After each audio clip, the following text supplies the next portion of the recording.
अध्याय 1 अर्जुन विषाद योग। पहला अध्याय है अर्जुन विषाद योग। यहां शुरुआत होती है धृतराष्ट्र के सवालों से।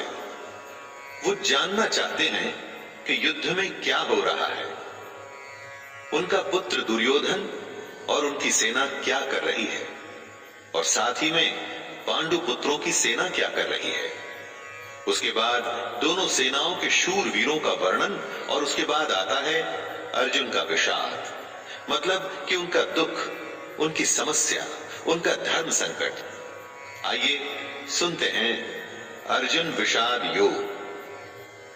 धृतराष्ट्र उवाच धर्म क्षेत्रे कुरुक्षेत्रे समवेतायुयोत्सवः मामकाः पांडवाश्चैव किम कुर्वत संजय। धृतराष्ट्र संजय से पूछते हैं, धर्म भूमि कुरुक्षेत्र में युद्ध करने के लिए एकत्र हुए मेरे और पांडु के पुत्र क्या कर रहे हैं। धृतराष्ट्र जानना चाहते हैं कि युद्ध स्थल पर आखिर हो क्या रहा है।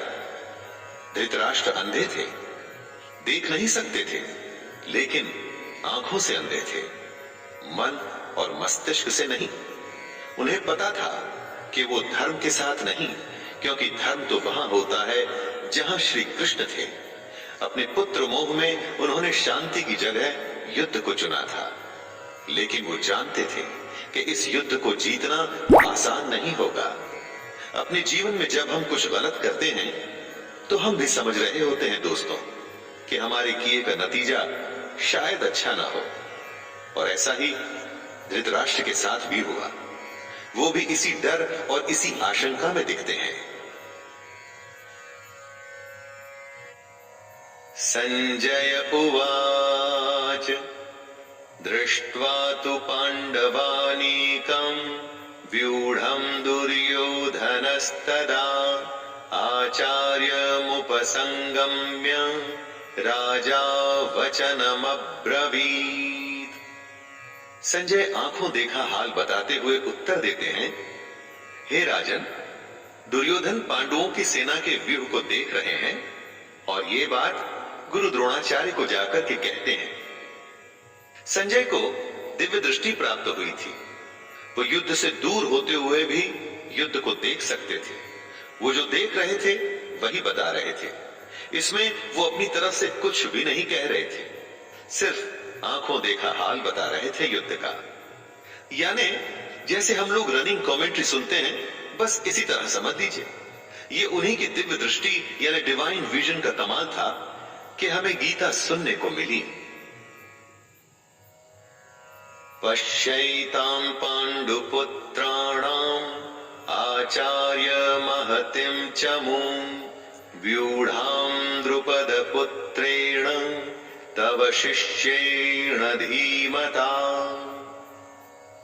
हे आचार्य, द्रुपद पुत्र धृष्टद्युम्न आपका ही बुद्धिमान शिष्य है। पांडु पुत्रों की ये बड़ी भारी सेना की व्यूहाकार रचना धृष्टद्युम्न ने ही की है। व्यूहाकार रचना का मतलब हुआ कि किस विशेष तरीके से सेना के योद्धा खड़े हैं। एक ऐसा व्यूह जिससे उस सेना के बीच घुसना असंभव हो, और अगर कोई उसमें घुसने में सफल भी हो जाता है तो कभी बाहर ना आ सके।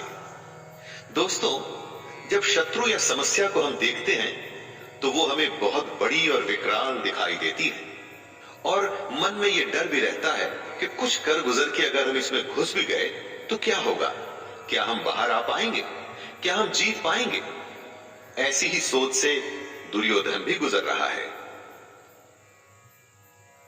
अत्र शूरा महेश्वासा भीमार्जुन समायुधे युयुधानो विराटश्च द्रुपदश्च महारथः धृष्टकेतुश्चेकितानः काशीराजश्च वीर्यवान् पुरुजितकुन्तिभोजश्च शैब्यश्च नरपुङ्गवः युधामन्युश्च विक्रान्त उत्तमौजाश्च वीर्यवान् सौभद्रो द्रौपदेयाश्च सर्व एव महारथः।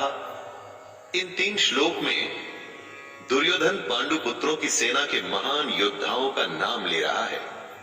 जब भी युद्ध होता है तो आप अपने सामने खड़ी सेना, उस सेना के योद्धाओं को जांचते और परखते हैं। वैसे ही दुर्योधन भी कर रहा है। दुर्योधन द्रोणाचार्य से कहता है, बड़े बड़े धनुषों वाले तथा युद्ध में भीम और अर्जुन के समान शूरवीर सात्यकी और विराट तथा महारथी राजा द्रुपद, धृष्टकेतु और चेकितान तथा बलवान काशीराज, पुरुजित, कुंती भोज और मनुष्यों में श्रेष्ठ शैब्य, पराक्रमी युधामन्यु तथा बलवान उत्तमौजा, सुभद्रा पुत्र अभिमन्यु एवं द्रौपदी के 5 पुत्र, ये सभी महारथी हैं। इससे हमें ये पता चलता है कि चाहे शत्रु हो या शत्रु की जैसी समस्या, उसके बारे में सब कुछ जानना चाहिए। दोस्तों, समस्या के हर पहलू से हमें वाकिफ होना चाहिए। समस्या के हर पार्ट, उसके अंग के बारे में मालूम होना चाहिए, जैसा कि दुर्योधन भी कर रहे हैं।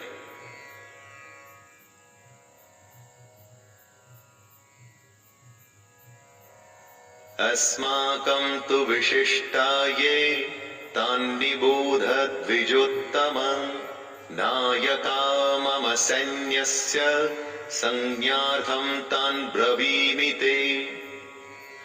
दुर्योधन आगे कहता है, हे ब्राह्मण श्रेष्ठ, पांडवों की सेना के योद्धाओं को तो आपने देख लिया, अब अपने पक्ष में भी जो प्रधान हैं, उनको भी तो आप समझ लीजिए। द्रोणाचार्य की जानकारी के लिए शत्रु की सेना के बाद दुर्योधन अपनी सेना के जो जो सेनापति हैं, उनके बारे में बतलाता है। समस्या के बारे में सब कुछ जान लेने के बाद बारी आती है अपने पक्ष में सोचने की। ये जानना होता है दोस्तों कि आपके पास क्या क्या स्ट्रॉन्ग पॉइंट्स हैं, आप किन बातों में मजबूत हैं, जिससे आप उस समस्या पर विजय पा पाएंगे।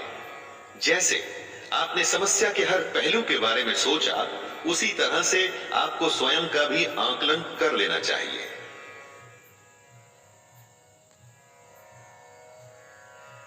भवान् भीष्मश्च कर्णश्च कृपश्च समितिञ्जयः अश्वत्थामा विकर्णश्च सौमदत्तिस्तथैव च। सबसे पहले आप द्रोणाचार्य और पितामह भीष्म तथा कर्ण और संग्राम विजयी कृपाचार्य तथा वैसे ही अश्वत्थामा, विकर्ण और सोमदत्त का पुत्र भूरिश्रवा के बारे में जानिए। दोस्तों, जिस तरह से हम आज के जमाने में रिस्क असेसमेंट करते हैं ना, वैसे ही दुर्योधन भी अपने शत्रु की सेना को देखते हुए, दोनों सेनाओं के योद्धा की बातें करते हुए आगे होने वाले युद्ध के लिए तैयार हो रहे हैं। चुनौती को हर तरह से समझकर ही उस पर विजय प्राप्त की जा सकती है। चुनौती को इतने अच्छे से जान लेना चाहिए कि जब हम उससे लड़ने जाएं तो कुछ नया न लगे, कोई सरप्राइज ना आए। युद्ध हो या चुनौती, सरप्राइज आपको हरा सकता है। अन्ये च बहवः शूरा मदर्थे त्यक्त जीविताः नाना शस्त्र प्रहरणः सर्वे युद्ध विशारदाः। दुर्योधन गर्व के साथ कहता है कि मेरे लिए जीवन की आशा त्याग देने वालों की कमी नहीं।